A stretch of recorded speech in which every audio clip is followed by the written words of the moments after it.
Hello.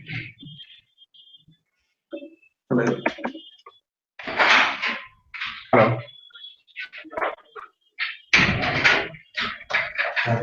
Hear me? If yes, just to me on the chat.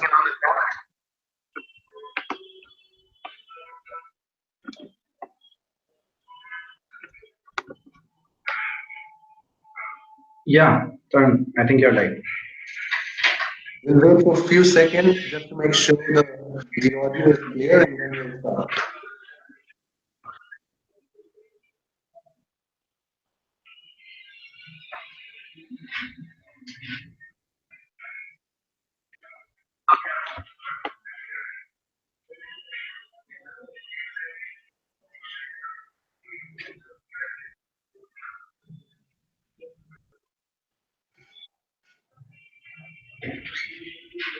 Mute your.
Hope everyone is able to hear me.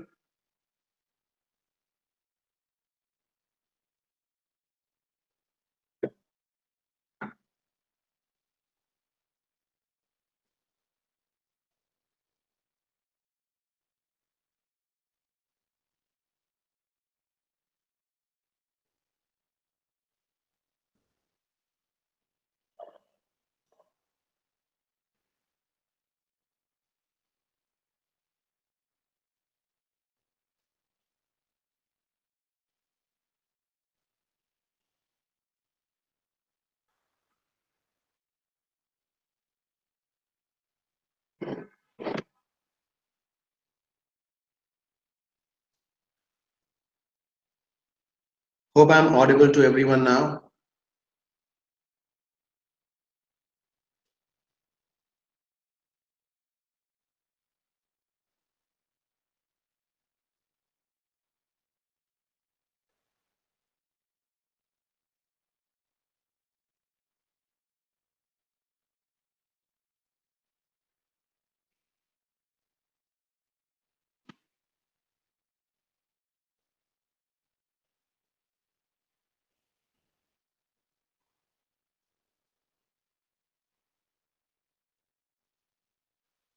Okay, let me see if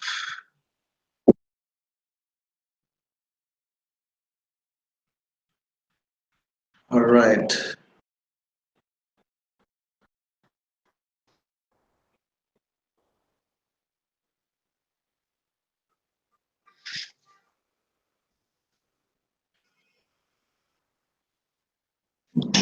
Shall we start now?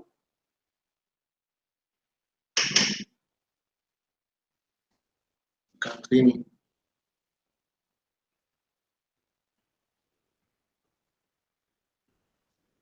Check, check. 1, 2, 3, 4. We can go, right? Okay.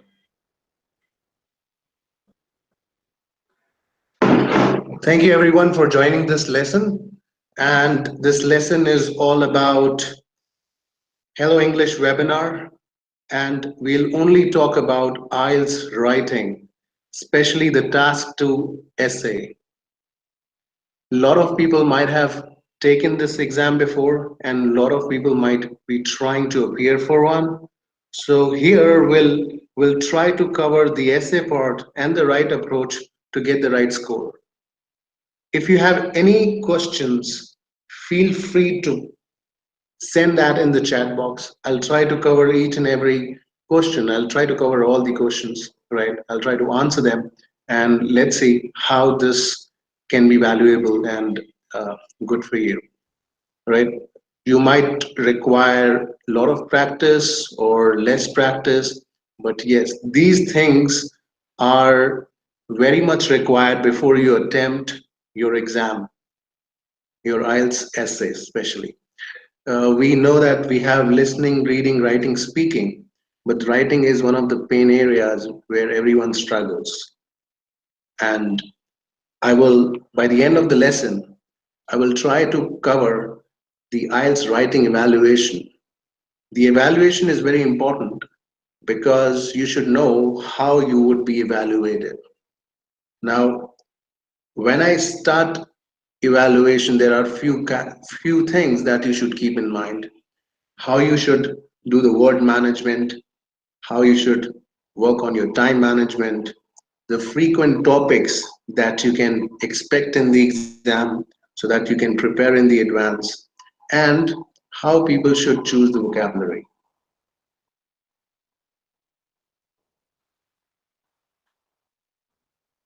I will just appear for you on the page just to say hi.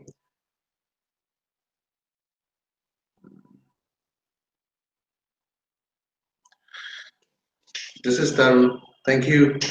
And we will be discussing all about why these things are required, and let's see how we proceed.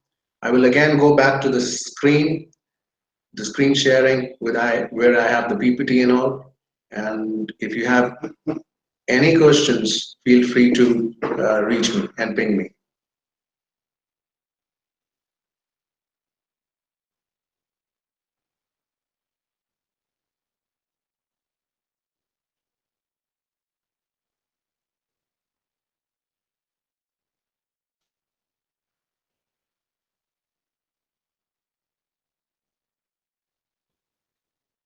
We will definitely cover the questions that you will ask by the end of this particular session. And if you have any questions right now, or maybe in the middle of the session, feel free to just post it there. All right, I'll try to cover all of them. Okay, so yes, this is what we'll try to cover by the end of the session. If you want to make a note of it, you can do that, right? But we will gradually cover every aspect of what is written here. All right. See, IELTS evaluation. I would say 80% of the students who are not able to score in the exam is because they are not reading the question properly. I mean, they are asked about something else and they try to answer something else. I have a lot of students who are preparing. So this is something, right? You should understand how you are evaluating or how you are getting evaluated by British Council or IDP, right? So these are the four basic criterias that they follow. Now, the very first criteria is I have the cursor over there. It's task response. We call it TR. If you check your IELTS evaluating sheet where you write your answer, you will see these criterias there. So pretty much they follow these four criterias. What is a task response? Task response is this evaluates your potential of developing ideas and the way of presenting answer to the particular question in a clear position. So basically, they are in nutshell, right? They are basically looking for, are you able to answer what is asked? Right. So as I said, 80% of the people struggle because they do not answer what is asked. And there are a lot of examples, right? If you try to read the question properly, you will develop this particular thing that are you able to understand. Once you understand the question, definitely you will be able to answer it, right? But do not try to distract yourself from the question. Let's suppose they are asking you about cause and effect of some of cause and effect of overweight children. Then stick to cause and effect. So your body paragraph should talk about cause and effect. Your intro should talk about cause and effect. So the question says that discuss causes and effects of this particular trend. So it means you can include one paragraph of body where you explain the causes and another paragraph where you explain the effects. And be clear about it. Try to make sure that you include the examples uh, in your body paragraphs. Now, the next one is lexical list response. We call that LR.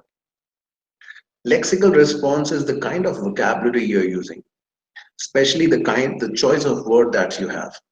We do not require the fancy words to get a 9 score. We require the words which are suitable as per the question. If we have a question about overweight children in Western society, then think about the vocabulary which is associated with overweight children, right? For example, they get bullied, or mental stigma, or you can say they try to eat a lot of junk food. So junk food, mental stigma, and bullied by other children, right? So these are the few words that I can propose as of now. But there are a lot of things that you can consider when you have this, right? So lexical response doesn't mean that you should be very good with the words. I will try to cover this in the following PPT as well. So just keep in mind that lexical response is the choice of word that you put. All right. Next is coherence. What is coherence? Coherence is this tests your ability to prepare essay, the logic and the motive behind the essay, and how do you cohere all the paragraphs of the essay. So basically the whole structure, right? You write, the basic structure is what? You write intro, body one, body two. A lot of people try to practice body three as well, and then you come up with a conclusion.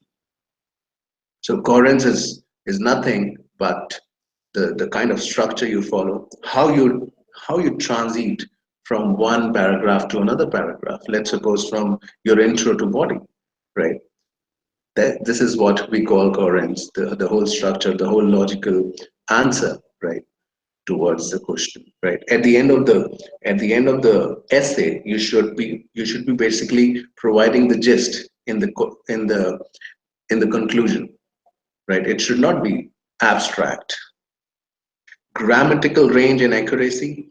Yes, this is important, right? You should have a good sense of grammar, and we expect you to make sure that you write different kind of narratives, right? Narrative writing is nothing but different tenses, right, that you use while writing the essay.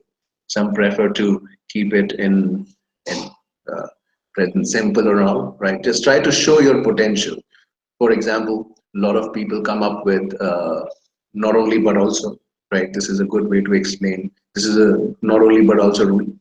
And a lot of people come up with present perfect tenses, present perfect, passive voice, right? So yes, if you have an understanding of grammar, it would definitely help you to get maximum score. And I have people who have scored 8, 8.5, even 9 if they try to follow these all four evaluations, right? Just make sure that you know what needs to be answered.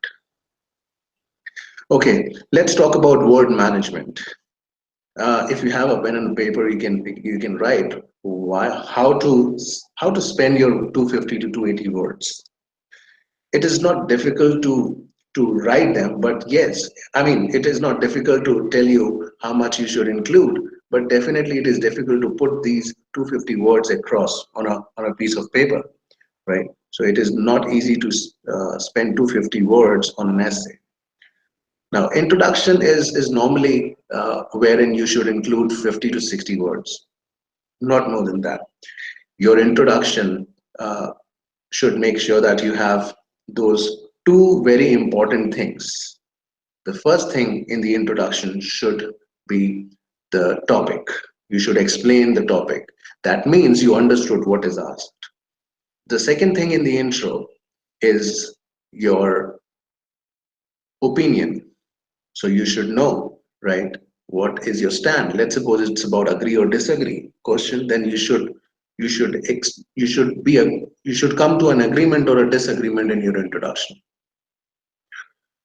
Now, when we talk about body one and body two, these are nothing but your reasons and examples. I'll come to the same question again. Let's suppose uh, you have a question of over obesity, right, among Western society, or children among obesity among children. So then you should come up with uh, body one should include conclusion, and body two should include the effects, causes and effects. So, and it should also include all the reasons. What could be the possible causes of obesity? Junk food, processed food can be the few reasons, and body two could be effects. For example, diabetes, right? Is health is one of the issues. Example could be diabetes. So make sure that you don't mix your reasons and examples. I'll repeat myself. For your body one, if you're trying to include causes, then causes could be eating junk food and processed food. In the example, you can write processed food, which is frozen food in our refrigerator. Normally, parents who are very busy, right, they try to keep some processed food in the fridge, right, for their kids because they don't have much time to cook.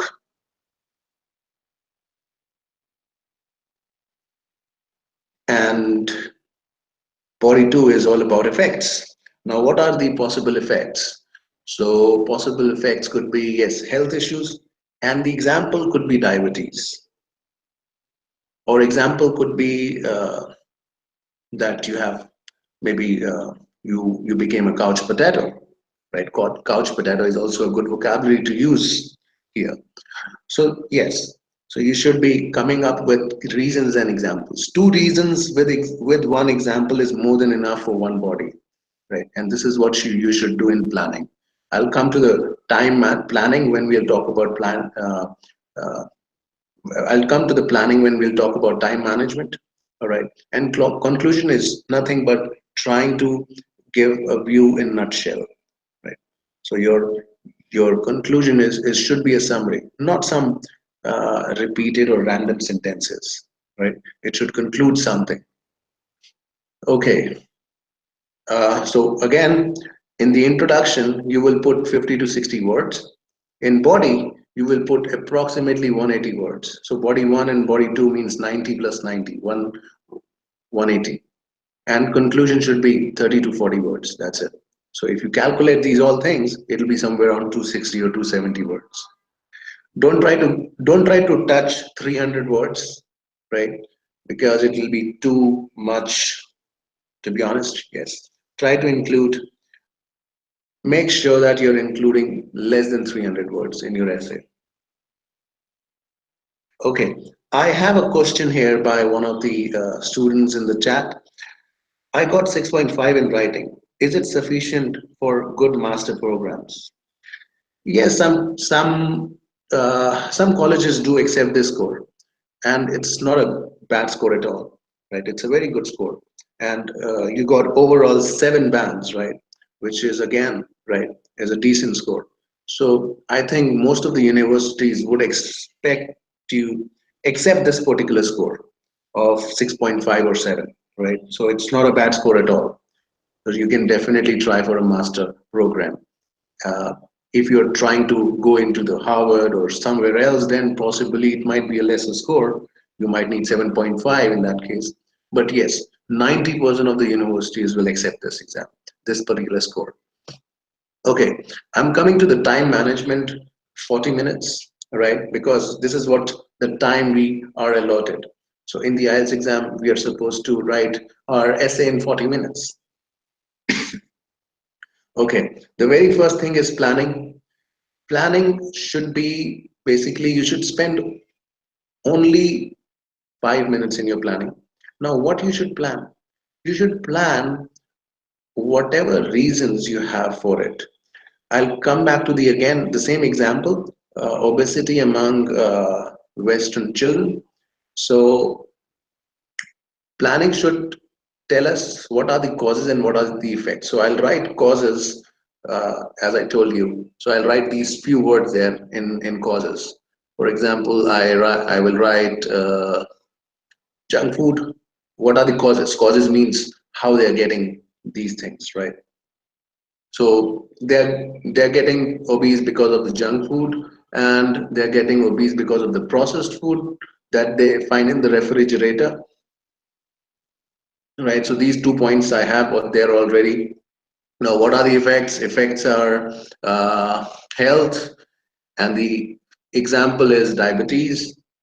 And another effect is they get bullied. It impacts their mental health, for example. So yes, these are I'll spend 5 minutes to find some vocabulary, right? To find some good words for my body one and body two. Then introduction, I'll spend another 5 minutes in the introduction, right? So planning 5 minutes, introduction 5 minutes. I'll try to construct the introduction of what we include in the introduction. We include a topic, right? So whatever the topic is, we'll try to put that across in our own words. Some people call it paraphrasing. Yes, we can do paraphrasing. And in the introduction, we also include opinion. So 50 to 60 words, which should explain the questions in your own word, and then you should come up with your own opinion. If it is about advantages and disadvantages, or if the question says uh, does advantage overweigh the disadvantage, so you should talk about that, right?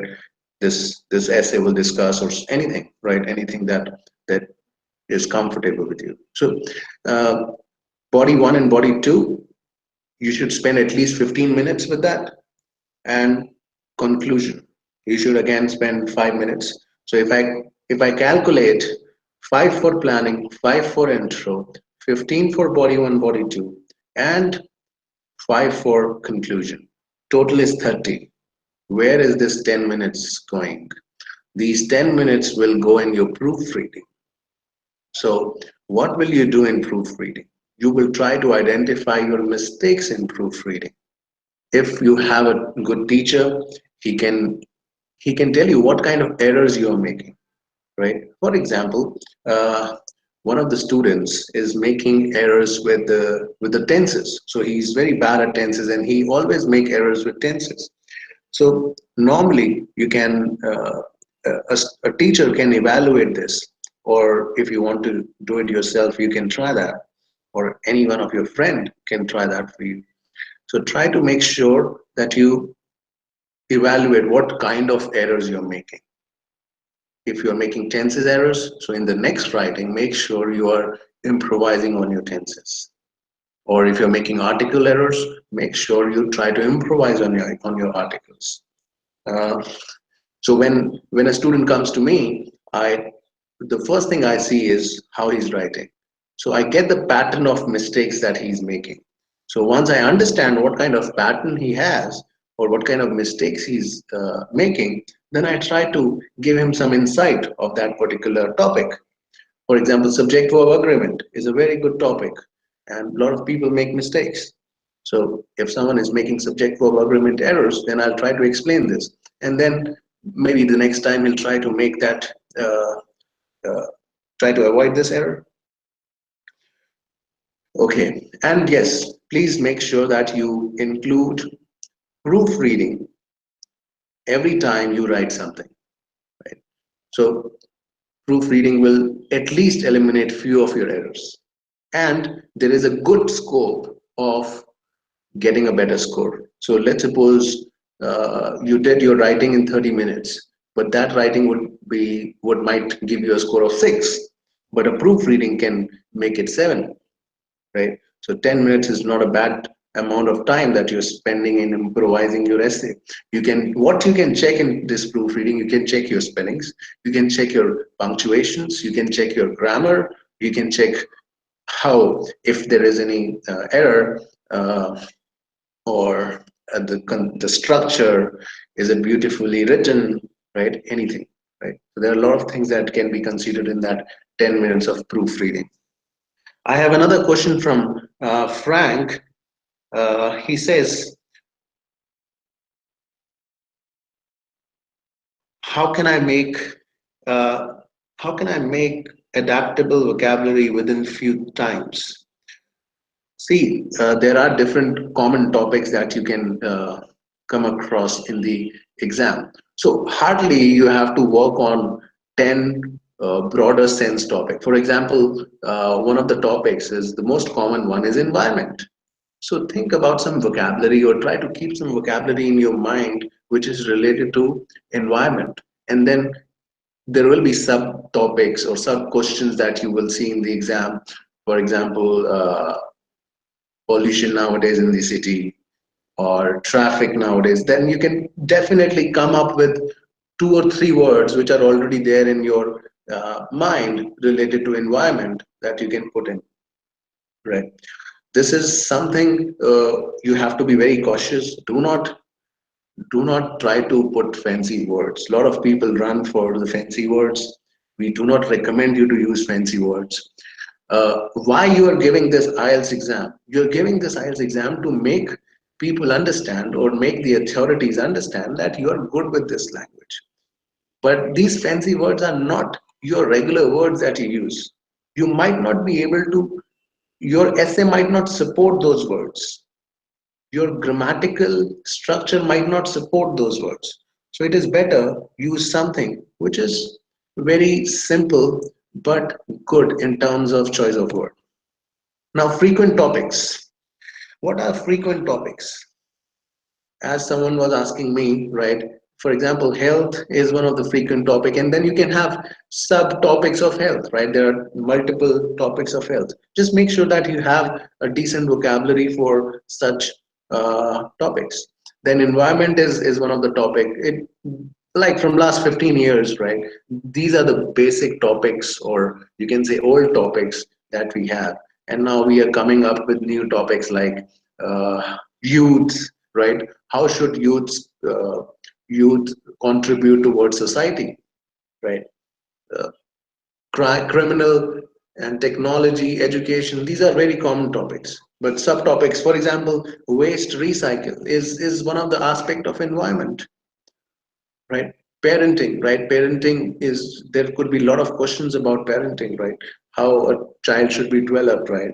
Whether he should be sent to school or he should be home taught or anything, right? There are a lot of questions which are getting improvised, but at the end of the day it is out of the old topics: health, environment, education, technology, family, or a lot of related topics, right? These are the only few examples that you can see. So in the recent test, we came across this question which is given in the example.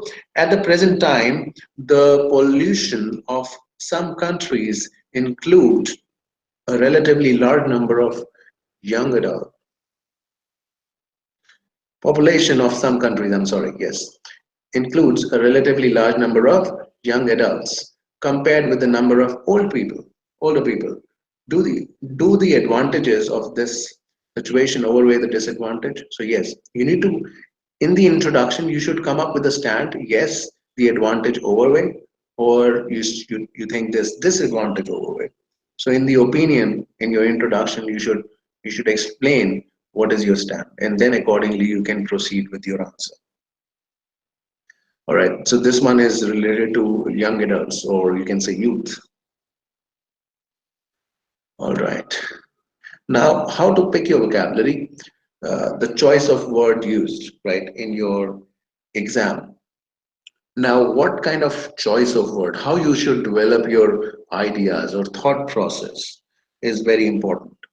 Choice of word could be, for example, let's suppose if I ask you, come up with a synonym for happy,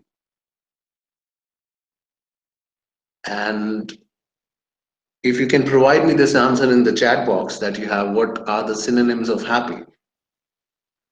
I can wait for a few seconds for you to think, but half of the audience might not be able to give me a good response of uh, happy or a synonym for happy.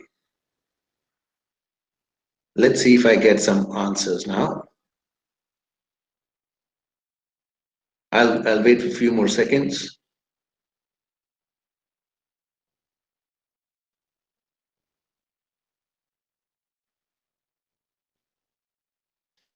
Okay, so the good words could be cheerful or fond, uh, or you can say delighted and things like that. I will now try to open my screen. Where is it? And I will try to answer that. So, what is basically synonym for happy? Happy is cheerful, and gay also means happy, by the way, right? Gay means happy. For example, don't be so gay about it, right? So it means don't be so happy about it. I'm feeling gay today. Doesn't mean I'm a gay. It means I'm feeling happy today, right? Delighted is a good word that you can use, right? And there are multiple words that you can find in the chat box now. Okay. Apart from that, there are words like, for example, bright can be vibrant, all right? Twinkling, right? There are a lot of words that you can use for bright. So, but how you're using in your context is important. How you're picking those vocabulary is important. I should, I think I should have a lot of questions by now that I have to answer. So I'll quickly try to answer all of the questions or majority of the questions. And let me check what questions I have here. Uh,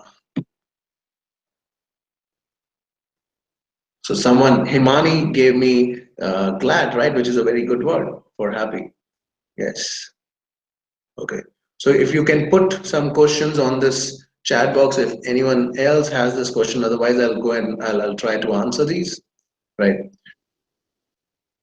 Over and all, right? All in all, I would say there are few things which are very important that you should keep in mind. The very first thing that a lot of people face issue is the task response. I'll repeat this again. 80% of the students are not able to answer what is asked. So read your question properly and try to stick to those. Try to answer what is asked, not something of your own, right? Or something that you have done recently, right? You can pick the words from there, but yes, at the end, you should try to include everything. The kind of vocabulary, how you can adapt vocabulary very easily. For example, there are a lot of words that can be used in any kind of question. For example, elevated. Elevated is a word that you can try to include in almost every essay, right? So you can, but do not use something which you cannot handle. Try to keep your vocabulary that you can handle. I'll again repeat, if you write a fancy word against a simple word, there is a possibility that a simple word can get a better answer, right? So fancy word might not support that sentence construction. If you're making a lot of grammatical error at the same time, if you're writing a fancy word, it will not match. The assessor will understand. The assessor will understand. So I have this question from Deepika now. Uh, is IELTS good for a BTech student? Yes, if you're trying to go abroad and if you're trying for any master program, maybe GMAT or IELTS, right? Whatever is the requirement as per the university will definitely help you, right? But you have to make sure that you fulfill all the requirements in order to get to some uh, BTech college or anything. So I have another question from Mr. Gandhi, Aditya Gandhi. He says, how handwriting matters in evaluating marks. See, I have seen a lot of terrible writings as well. I've seen a lot of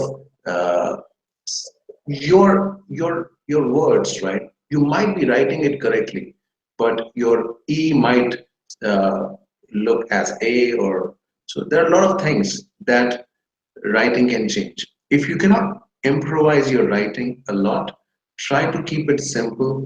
The word should be explanatory to your assessor, right? So I don't want you to take up your cursive writing book and start writing good sentences. No, if you have that vocabulary and that sentence construction knowledge, you can still get the good score. But an assessor has to check a lot of paper in one day. Then he has to make sure that he tries to check every question, every answer properly. Right? And if you have a very pathetic writing or terrible writing that no one can understand, then definitely it will impact your score because you might not be very concerned about it. But yes, if you can improvise it, right? I know it is very hard to improvise writing, but yeah, gradually when you start writing, use space between two words, right? That can really improvise your writing. Do not write in capital letters, right? Try to stick to your own basic writing. Okay, let me check if I have another question here. So Gaurav says, is there one chance to submit or can we type again? Uh, okay, so I'm not sure what he's talking about, but yes, I think he's talking about submitting the answer. You can use pencil whenever you're writing your answer. Do not use pen. It is not recommended for to anyone because you'll be end up making a lot of mistakes that you want to erase and do it again. And that 10 minutes proofreading will help you and will make sure that you rub your answer, whatever things which are not correct, and put your uh, maybe a correct spelling there, right? So you made a mistake with the spelling, then you can rub it and you can do that again. Okay, so we will try to conclude this. I'll say only 5 things which would be very important before you hit the exam. The first thing is always read what is asked, right? Try to answer what is asked. Do not get distracted with your daydreaming thoughts or anything, right? Just try to stick to the essay which is there in the question.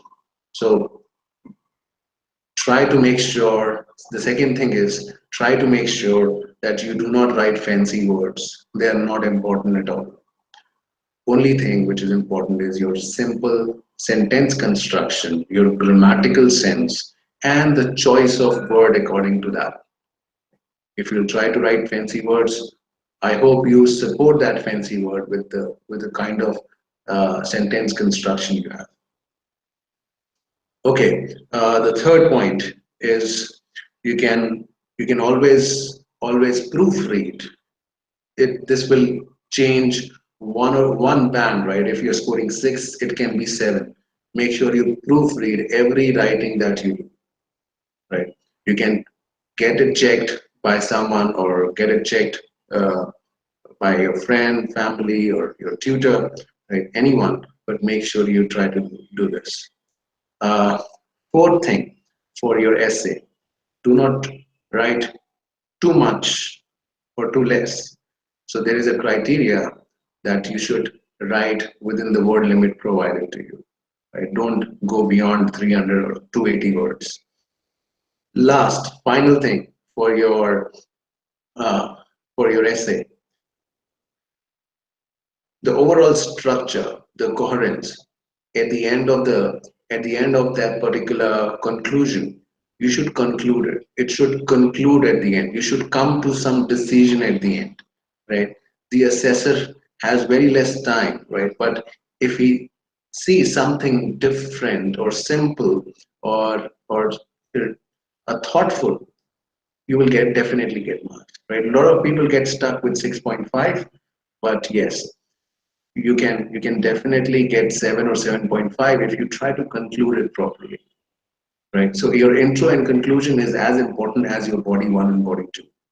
You can also try body 3 as well, right? If let's suppose you have conclusion, you have cause and effect question of for obesity, then you can put conclusion, cause 1 something, right? Cause 2 something, and then effect in the third paragraph. That's fine, right? But try to keep it as natural as possible. They want to see how you write in your ordinary manner, not how you write when you're very much prepared and all, right? That is not your regular writing. Your regular writing is something which has some sentence constructions. Essay is nothing but a structure of good and some difficult and some easy sentences, some simple and complex sentences. So they just want to see those simple and complex sentences. I will try to answer the questions that a lot of people have, right? My screen share also has a link to my profile of Hello English. If anyone, right, I know I have a lot of users right now.